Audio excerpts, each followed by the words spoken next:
Claudia. Gracias, buen día. Gracias. Ayer hablábamos con la abogada Andrea Rocha de la Unión Cero Desabasto y nos decía, bueno, no solo es la falta de infraestructura, de médicos, de camas, de insumos, de personal, como ya lo veíamos en Veracruz, sino que también es la falta evidentemente de medicamentos y el funcionamiento cero de la megafarmacia que el presidente echó a andar en diciembre con un costo millonario. Ayer nos decía Andrea Rocha de la Unión Cero Desabasto que se tiene que hacer una llamada por medicamentos. Si tu receta tiene 3 medicamentos, pues tienes que hablar 3 veces y que en la gran mayoría de los casos, como ya lo sabemos también, pues no se surten las recetas. 400 folios, 400 recetas se resuelven que no se surten en 4 meses ahí en la megafarmacia. Y bueno, pues tampoco los que no han tenido garantizado su medicamento son los pacientes psiquiátricos. En la línea está Elías Telles, vocero del colectivo Unidos por la Salud Mental, a quien le agradezco me tome la llamada. Elías, ¿cómo estás? Buenos días. Hola, Azucena, muy bien, gracias. Buenos días a ti y a tu auditorio. Gracias por tomarme esta comunicación. Elías, oye, pues ustedes tampoco han tenido garantizado su medicamento en este sexenio que está ya por terminar, Elías. Sí, desgraciadamente en algunos estados de la República, y no vayamos lejos, o sea, en el Estado de México, pero también en Chiapas, en Hermosillo, Sonora, sí ya la cadena de distribución se entorpeció. Yo sacaba mis propias conclusiones, ya que con el desabasto tan fuerte que hubo el año pasado, 2023, las cadenas de la distribución, porque recordemos que todo el medicamento fue incautado, igual que la materia prima del laboratorio que es el único laboratorio que produce muchos medicamentos en México. Uh-huh. O sea, recordemos que cerraron la llave por completo. Entonces, eso nos hizo pelear porque se liberaran varios lotes, y conforme se iban liberando a Azucena, pues yo supongo que venía otra vez la logística de la farmacia, que tiene toda una planeación que no es de la noche a la mañana, y esta inercia de entorpecer estas líneas de distribución a las cadenas de las farmacias, hasta el día de hoy la seguimos viviendo. Uh-huh. Muchas veces recibimos reportes de compañeras de varios estados de la República diciéndonos, sabes que ya no vuelvo a encontrar mi medicamento, y entonces donde nosotros otra vez tratamos de rastrear para que encuentren su medicamento.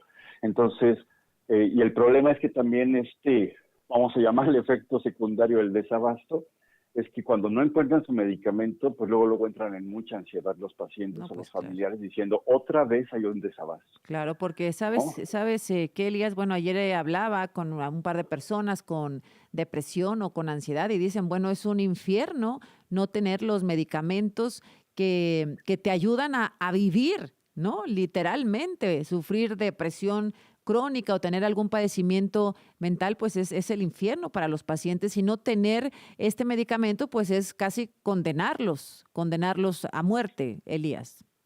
Sí, a vivir, como tú lo dices, un infierno. Y sí, y recordemos que este movimiento también tuvo grandes impactos en pacientes que tienen, por ejemplo, esquizofrenia resistente.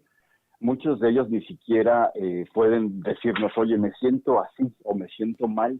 Uh-huh. Es por eso que nosotros seguimos hablando de esto, porque hay pacientes que no pueden expresar cómo se sienten, ¿no? Claro. Pero para uno que sí puede, es exactamente lo que tú acabas de mencionar, un infierno, la muerte chiquita. No sé cómo podríamos denominar a este sufrimiento. Uh-huh. de no estar con el medicamento que hace que tú seas productivo y ser parte pues de la sociedad, ¿no? Claro, entonces, tener una vida tranquila, feliz, productiva, etcétera. Oye, Jorge, entonces, bueno, pues Jorge Elías Telles Pérez, vocero del colectivo Unidos por la Salud Mental. Bueno, pues este sexenio, no sé cómo lo calificarías, pero bueno, pues en este sentido, ¿ha sido un fracaso o ha quedado a deber mucho, Jorge? Muchísimo, prometió todo, decían que tenían la fórmula para todo, y pues al final nos dimos cuenta de los grandes errores, decisiones que se tomaron de manotazo, como el acceso a los medicamentos, el acceso a la atención de la salud y de la salud mental, una inversión, como yo escuchaba hace rato, una inversión millonaria uh-huh. en un almacén enorme que está en Huehuetoca, que no sirve, que distribuye que cumple con surtir 2 recetas al día, y que sigue sin funcionar. Yo creo que esa inversión se pudo haber hecho para que en los centros de salud y en las farmacias de los hospitales estuvieran más medicamentos, ¿no? Sabemos que es un problema recurrente el desabasto, pero este sexenio marcó más, o sea, estuvimos peor en ese aspecto, ¿no? El Pues hecho de que alguien pueda comprar su medicamento en una farmacia del sector privado, eso no te hace estar contra el sistema, ¿no? Porque el claro. mismo sistema, constitucionalmente hablando, no cumple con darnos ese medicamento cuando lo tendría que hacer. Entonces quedaron mucho a deber, Azucena. Estuvimos peor. La misma Secretaría de Salud, cuando tuvimos contacto y puente de comunicación con ellos, reconocía que fue una pésima decisión la que tomaron y que no nos dejaron ninguna otra alternativa. Entonces fue una lucha muy difícil que hasta el día de hoy nos tiene pues con secuelas, ¿no? Psicológicas y físicas.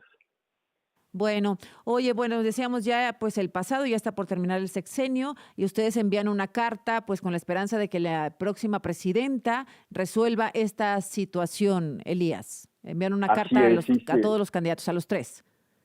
Así es, se redactó una carta para mandárselo, como tú dices, al candidato y a las otras dos candidatas a la presidencia, donde pues le pedimos cordialmente, con mucho respeto, que no se vuelva a dar una situación así sin tener una planeación. Ujú.